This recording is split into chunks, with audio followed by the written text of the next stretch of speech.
Boom.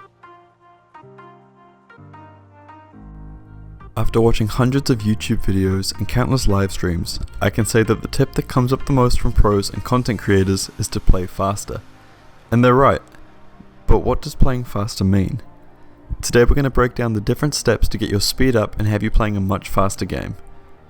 So, to break down what goes into playing faster, you have two aspects of the game: recovery mechanics and game sense. Starting off with recovery mechanics, I can't tell you how many times I've spun out the wrong way or hit a wall badly and ended up backwards watching the ball slowly roll into my own net.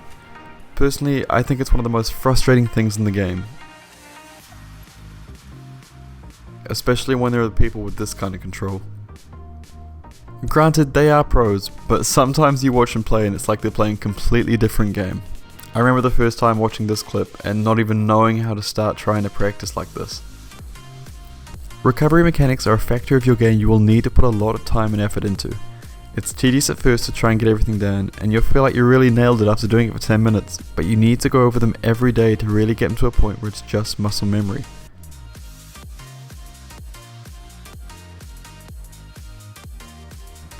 Jumping into mechanics, we have half flipping, wave dashing, and drifting.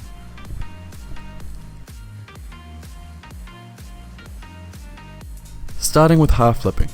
If you don't know how to half flip, here's a basic guide. Essentially, you're doing a backflip, but while your car is in the middle of the flip, you are cancelling it out by pushing the left analog stick back up, and then rotating your car to either the left or the right with the air roll button. Personally, I have a PlayStation 4 controller and have air roll left on my square button, so I'm pressing reverse, holding the left analog stick down, then double tapping X to do a backflip. When I see that my car is halfway through or upside down, I'm quickly pushing the left analog stick up and holding square to roll it to the side. If performed correctly, you should be facing the opposite direction with the same speed, if not faster, as what you did when you were reversing. You can also boost once your car has rotated to speed you up even more. Half flipping is one of the fastest ways to quickly turn your car around, which means if you're ever in a situation where you're caught upfield or out of position, you can turn quickly and get back to defend or go for a shot you might not have had time to get to.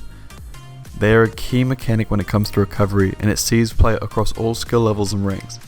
Half flipping is definitely something you'll want to practice and have under your belt in order to progress through the ranks.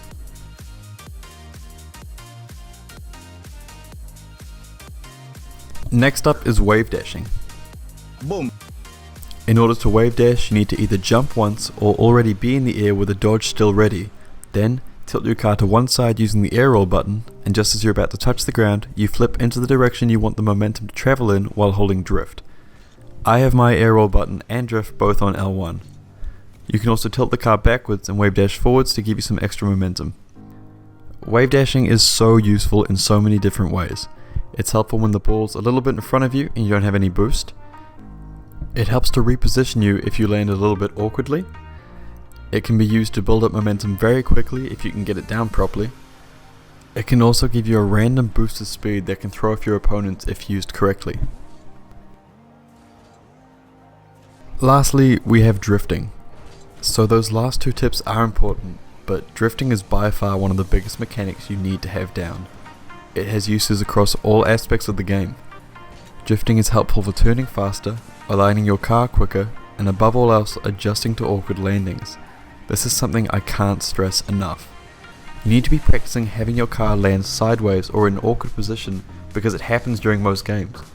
Before you land, hold the drift button to keep up your momentum, and then adjust your car by either flipping the direction you want to move in, drifting and adjusting to face the right way, half flipping to turn your car around fully, or wave dashing to keep the speed up even more. So now you can see how all of those things tie in together to get you playing a much faster game. Let's talk about game sense. Game sense is having a general awareness of everything going on in the game around you. It's making sure you know where you are, where your opponents are, and where your teammates are at all times. Because when it comes down to it, everyone's car goes the same speed. But you can play a faster game by understanding where you can go up for a ball and get to it first, and when you can pass it. Without this game sense, you'll find yourself going up at the wrong times and spend a few seconds floating back down after the opponents beat you to the ball. In order to build this knowledge, you need to play the game a lot, but something you can do immediately is to be fearless. Go up all the time and go for crazy shots. Nope. And while that completely contradicts what I just said, the quickest way to know when you can and can't go up for something is by trying and failing. You'll soon learn how fast you can reach the ball and when you need to back off. If you combine this style of play with the recovery mechanics I discussed earlier, you'll find yourself in more opportunities to take shots and often be in the best position for your team.